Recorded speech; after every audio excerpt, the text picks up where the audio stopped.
মরক্কোর কথা কি কইমু, মরক্কো যেই লেভেলে খেলছে এক করে আশার বাহিরে, যে আমরা যতদূর আশা করছিলাম তার কোন সিটা ফুটা দেখাইতে পারছে না আজকে মরক্কো।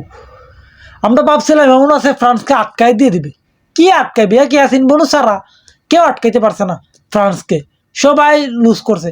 তোমার দেখো এটা কই যাইতে পারছে না মরক্কো, এটা কই যাইতে পারছে না মরক্কো। আর সেই জায়গা ফ্রান্সে 20টা শট নিছে ডি বক্সের ভিতরে, 20টা শট। আর সেই জায়গা মরক্কো কয়টা শট নিছে, 60টা শট নিছে।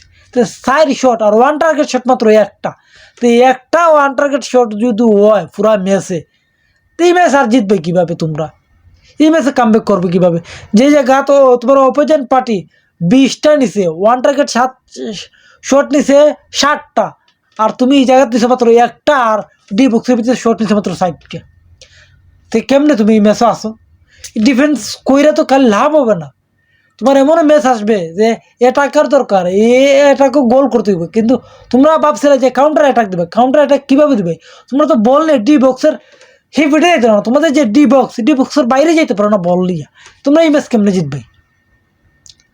এই ম্যাচ কেমনে জিতবে? তোমরা যে বল নেই, ডি বক্সের বাইরে যেতে পারো না তোমাদের, তাহলে এই ম্যাচ জিতবে কীভাবে? কিন্তু ফ্রান্সে দেখো তারা পেনাল্টি শট মিস করছে, তারা অনেক শট হিরে আইতেছে, তবু তারা কনফিডেন্স লেভেলটা আলাদা লেভেলে। তারা এমবাপ্পি যে গোলটা করছে একবারে টপ কর্নার দি শটটা, 2-এর অ্যাসিস্ট থেকে। আর এমনি উসমান নাম্বেলের গোলটা দেখছিনি, যে এমবাপ্পি অ্যাসিস্ট করছে, উসমান নাম্বেলে গোল করছে, মানে অসাধারণ, মানে জাস্ট ওয়াও। মানে এই খেলার একটা হার্ড মোমেন্ট আছে, হাড্ডাহাড্ডি একটা ম্যাচ আছে, সেরকম কোনো পয়েন্টে তৈরি হয়েছে না মরক্কো আর ফ্রান্সের ম্যাচ।